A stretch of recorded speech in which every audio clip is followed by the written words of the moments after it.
अब ब्राह्मण ने पूछा कि आपकी स्त्री की कीमत क्या है?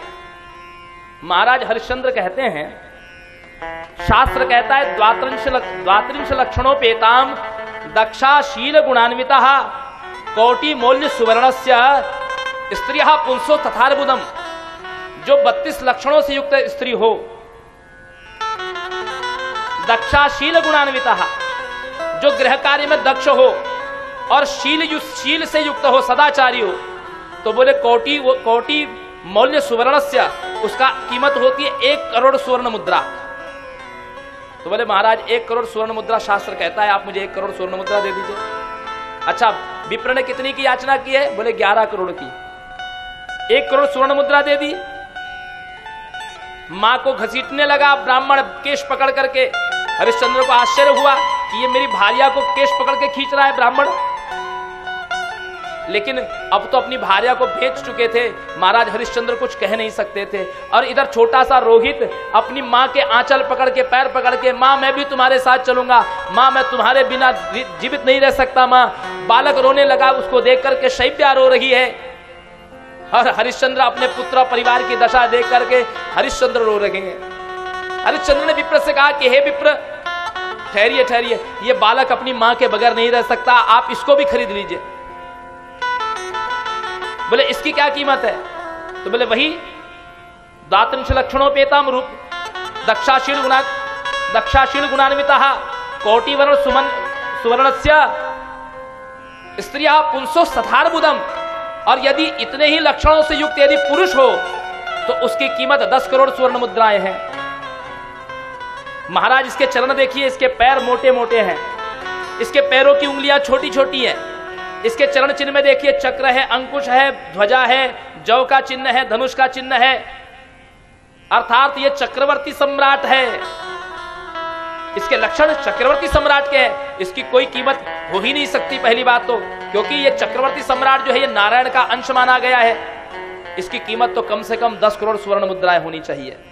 स्त्रियः पुंसो तथार्बुदम। ब्राह्मण ने धन दे दिया 11 करोड़ स्वर्ण मुद्राएं और लेकर के बालक और शैब्या को अपने घर चला गया। इधर विश्वामित्र ब्राह्मण आ गए, महाराज ने दे दिया। बोले महाराज अभी तो मेरी दक्षिणा शेष है। बोले क्यों? आपने 11 करोड़ की याचना की थी, अब वो तो दे दिया। विश्वामित्र कहते नहीं महाराज, दक्षिणा का नियम यह है कि जब आपने संकल्प किया तो उसी क्षण आपको दे देना चाहिए। यदि 3 रात्रि बीत जाए दक्षिणा दिए बगैर, यदि 3 रात्रि बीत जाए तो दक्षिणा दुगुनी हो जाती है, और यदि 1 महीने तक दक्षिणा न दी जाए तो अदेय हो जाती है। यजमान ब्राह्मण का सदा सदा के लिए ऋणी हो जाता है। ब्राह्मण यजमान का सदा के लिए ऋणी हो जाता है यदि दक्षिणा न दी जाए तो। यह शास्त्र कह रहा है। या तो आप कहिए कि मैं नहीं दे सकता तो मैं आपका राज्य, ये सुवर्ण मुद्राएं सब कुछ आपको लौटा देता हूं। आप एक बार अपनी वाणी से कह दीजिए कि मैं नहीं दे सकता, तो मैं आपका राज्य, इतना जितना कुछ मुझे दान में आपने दिया सब लौटा दूंगा आपको।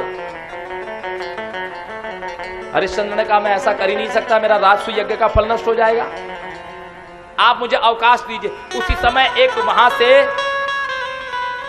एक चांडाल आ रहा था, विभत्स उसका रूप था, शरीर उसके चेहरे पर चेचक के दाग थे, सफेद सिर पर पगड़ी बांधे हुए, घुटनों तक धोती पहना हुआ, पैरों में उसके चांदी के मोटे मोटे कड़े थे, हाथ में काले रंग का धागा बांधा हुआ था, एक बड़ा सा लंबा सा दंड था जिसके ऊपर चांदी मड़ी हुई थी, कंधे पर एक काली कंबल रखा हुआ, मोटे मोटे उसके ओंठ थे, पीली पीली उसके नेत्र थे, बड़े बड़े उसके कान थे, विशाल काय विग्रह वाला। उसने कहा मुझे सेवक की आवश्यकता है। बोले आप कौन है? बोले मेरा नाम प्रवीर है, और ये काशी से दक्षिण की जितनी भूमि है, उस समय काशी में गंगा जी नहीं आई थी सज्जनों माताओं, गंगा जी का पृथ्वी पर उस समय प्राकट्य नहीं हुआ था।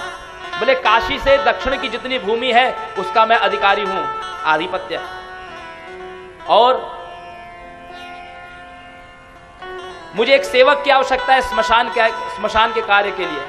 तो विश्वामित्र ने कहा कि ये मेरे सामने सेवक है, इसको खरीद लो आप। बोले इसके बदले तो मैं आपको ये जितनी भूमि है ये मणियों से जड़ करके दे सकता हूं। इतना बड़ा सम्राट हरिश्चंद्र ने ब्राह्मण के पैर पकड़ लिए, महाराज मुझे चांडाल का दास मत बनाइए। विप्र ने कहा या तो कह दो कि मैं नहीं धन नहीं दे सकता, अन्यथा इसका दास बन जाओ, तुमको कौन खरीदेगा। अंततः हरिश्चंद्र ने चांडाल का दासत्व स्वीकार कर लिया। सज्जनों माताओं, चांडाल जो है, चांडाल ने कहा कि देखो ये जो स्मशान भूमि है ना, तुमको इसका रक्षण करना है। यहां पर जो भी कोई शब्द आ करने के लिए आए उससे तुमको शुल्क लेना है, तब उसको अग्नि दिया जाता। देखिए काशी में आज भी नियम है, काशी में बनारस में आज भी नियम है। काशी में 2 घाट है, एक मणिकर्णिका घाट और एक हरिश्चंद्र घाट। यह हरिश्चंद्र घाट जो है ये ठीक जहां पर विश्वनाथ जी का मंदिर है, दशाश्वमेध घाट, ठीक उसके बगल में हरिश्चंद्र घाट है। और वहां पर कोई व्यक्ति स्वेच्छा से दाह संस्कार नहीं कर सकता। आपको वहां पर जो उसका अधिपति चांडाल डोम है उससे आपको अग्नि खरीदनी पड़ती है शुल्क दे करके। वो अग्नि देता है तभी आप दाह संस्कार कर सकते हैं। ये दोनों जगह नियम है, मणिकर्णिका पर भी और हरिश्चंद्र पर भी। बोले उसके बगैर, शुल्क के बगैर तुम किसी को अग्नि नहीं देना। महाराज को नियुक्त कर दिया हरिश्चंद्र को। चारों ओर चिता की धू धू करके धुआं उठ रहा है, चट चट की आवाज आ रही है, कहीं हड्डियों के टूटने की, कहीं सियार और कुत्ते के भौंकने की। महाराज की दशा, यहां से वो चिता, वहां से वो चिता, दौड़ लगाते रहते, चिता के मुर्दे को जलाते रहे। चिता भस्म रजो लिप्तम मुख बाहव करांग्रिकः नाना मेदो वसा मज्जा निप्त बाणांगुली श्वसन नाना शवोदन कृत निवृत्ति पयान परायणः तदीयमांस संश्लेषः कृतमस्तक मंगलः न रात्रो न दिवाशेते हा हा हा हा एति रुद प्रवदन मुहुर एवं 12 मासास्तु नीतः वर्ष शतोपमाः। महाराज का पूरा शरीर चिता की भस्म से, धुएं से पूरा मुख रक्त धूम रंजित हो गया और महाराज के हाथों की उंगलियां शवों के मेद और वसा चर्बी से सनी हुई थी। महाराज नाना शवोदन कृत निवृत्ति परायण, भोजन कुछ नहीं मिलता महाराज को। जो लोग वहां पर स्मशान में जौ के और चावल के पिंड बनाते और पत्तल में जो चावल कुछ बच जाता उसी को महाराज खा करके अपनी भूख क्षुधा शांत करते। जो महाराज जब मार्ग में चलते थे तो बड़े बड़े राजा सोने की झाड़ू लेके उनका मार्ग बुहारते थे। वो हरिश्चंद्र महाराज शवों के ऊपर लिपटी हुई माला से अपने मस्तक को सजाते थे। न महाराज को रात्रि में नींद आती, न दिन में चैन पड़ता। चारों ओर मृत परिजनों के, मृत व्यक्ति के परिजनों के हाहाकार मचा हुआ है। महाराज को नींद नहीं आती। इस प्रकार महाराज के 12 महीने 100 वर्ष के समान बीत गए। 12 महीने 100 साल के समान बीत गए महाराज के। और इधर एक बार रोहित अपने स्वामी उस ब्राह्मण के लिए वन में कुश लेने के लिए गया था, कुश और पुष्प। जो ही कुश को उखाड़ने लगा, एक विषैले काले सर्प ने काट दिया रोहित को। रोहित को जब काट दिया, रोहित का शरीर नीला पड़ गया। कुछ बालक उसको उठा करके चौराहे पर ला करके रख दिए। किसी ने जाकर के शैब्या को बता दिया, तेरे पुत्र को सर्प ने काट लिया है। शैब्या रोती बिलखती हुई दरवाजे की ओर दौड़ी। दंड लेकर के ब्राह्मण खड़ा हो गया।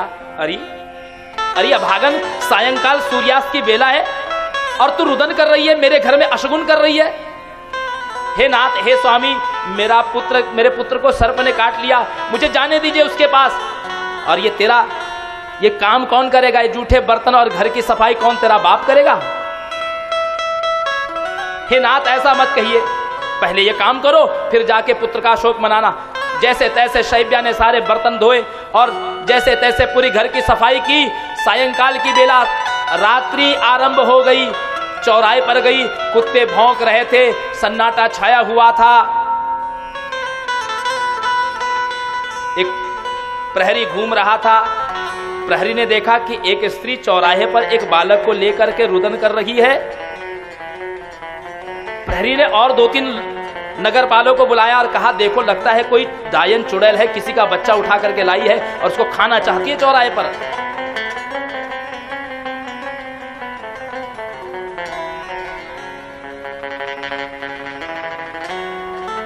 उसने कहा, नहीं नहीं, ये मेरा ही पुत्र है, ये मेरा पुत्र है, इसको सर्प ने डस लिया है।